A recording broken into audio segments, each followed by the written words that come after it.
കാസർഗോഡ് കൊളത്തൂരിൽ പന്നിക്കെണിയിൽ കുടുങ്ങിയ പുലി രക്ഷപ്പെട്ടു. മയക്കുവെടി വെക്കാനുള്ള ശ്രമത്തിനിടെയാണ് പുലി രക്ഷപ്പെട്ടത്. ഇന്നലെ രാത്രി 7 മണിയോടുകൂടിയാണ് പുലിയെ കെണിയിൽ കുടുങ്ങിയ നിലയിൽ നാട്ടുകാർ കണ്ടെത്തിയത്.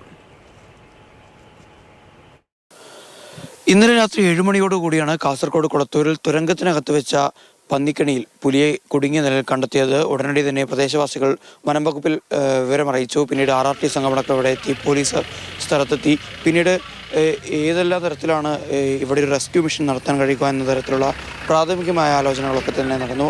അതിൻ്റെ ഭാഗമായി DFO ഇവിടെ എത്തി ചർച്ചകൾ നടത്തിയതിനു ശേഷമാണ്, പഠനം നടത്തിയതിനു ശേഷമാണ് കണ്ണൂരിൽ നിന്നും വയനാട്ടിൽ നിന്നും പ്രത്യേകം പരിശീലനം നേടിയ വെറ്റിനറി ഡോക്ടർമാരെ ഇവിടെ എത്തിക്കാനും മയക്കുവെടി വെച്ച് പുലിയെ കീഴ്പ്പെടുത്തിയ ശേഷം വനാന്തർ ഭാഗത്തിലേക്ക് മാറ്റാനുള്ള ഒരു തീരുമാനമെടുത്തത്. അതിൻ്റെ ഭാഗമായി ഇന്ന് രാവിലെ 3 മണിയോടുകൂടിയാണ് ഇത്തരത്തിൽ ഒരു റെസ്ക്യൂ ഓപ്പറേഷൻ ഇവിടെ നടത്തിയത്. എന്നാൽ ആ ഓപ്പറേഷൻ പാടെ തകർന്നു പോകുന്ന ഒരു നിലയാണ് ഇപ്പോൾ ഉള്ളത്. കാരണം മയക്കുവെടി വയ്ക്കുന്നതിനിടയിൽ പുലി കെണി തകർത്ത് പുറത്തേക്ക്, ഈ തുരങ്കത്തിനകത്ത് നിന്ന് പുറത്തേക്ക് വരികയായിരുന്നു. താഴെയുള്ള റബ്ബർ തോട്ടം വഴി പുഴയ്ക്കരികിലേക്ക് എത്തി പുഴ കടന്ന് മുളിയാർ വനമേഖലയിലേക്ക് എത്തിച്ചേർന്നിട്ടുണ്ടാവാമെന്നുള്ള സാധ്യത തന്നെയാണ് വനംവകുപ്പ് പറയുന്നത്. എന്നാൽ ഇന്ന് അതിരാവിലെ തന്നെ 2 സംഘങ്ങളായി തിരിഞ്ഞുകൊണ്ട് RRT ഉദ്യോഗസ്ഥർ ഇവിടെ പരിശോധന നടത്തുമെന്നുള്ളൊരു ഉറപ്പ് ഇവിടെ എത്തിച്ചേർന്ന ജനപ്രതിനിധികൾക്കും നാട്ടുകാർക്കും വനംവകുപ്പ് നൽകിയിരുന്നു. എന്നാൽ ഇതുവരെയും അത്തരത്തിലൊരു തിരച്ചിലിന് വനംവകുപ്പിന് സാധിച്ചിട്ടില്ല എന്നതും ഏറെ പ്രധാനപ്പെട്ട ഒരു കാര്യം തന്നെയാണ്. മുളിയാർ വനമേഖലയിൽ നിന്ന് വ്യാപകമായി പുലിയും അതുപോലെ തന്നെ മറ്റ് വന്യമൃഗങ്ങൾ, കാട്ടുപന്നി അടക്കമുള്ള മറ്റ് വന്യമൃഗങ്ങൾ വ്യാപകമായി ജനവാസ മേഖലകളിലേക്ക് എത്തുന്നു.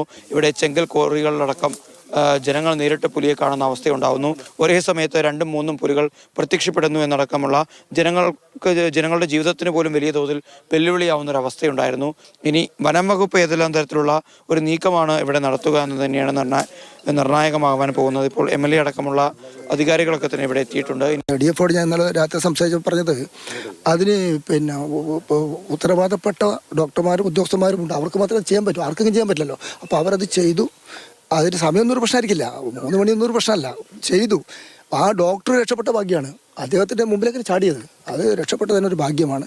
ഏതായാലും ഒരു കാര്യമുണ്ട്, വനം വകുപ്പ് ഉദ്യോഗസ്ഥന്മാർ പരമാവധി ശ്രമിച്ചിട്ടുണ്ട്, നാട്ടുകാരെ മുഴുവൻ സംഘടിച്ച് കാര്യങ്ങൾ ചെയ്തിട്ടുണ്ട്. പക്ഷേ ജീവനം കൊണ്ട് അത് ഓടി. ഇനിയും ഇപ്പോൾ നമ്മുടെ നാട്ടിലതുണ്ട്. ഉടനെ അതിനെ പിടിച്ച് ജനങ്ങൾക്ക് സുരക്ഷിതത്വം കൊടുക്കുക, ഭീതിയിൽ നിന്ന് അവരെ അങ്ങനെ രക്ഷപ്പെടുത്തുക എന്നാണ് ചെയ്യേണ്ടത്.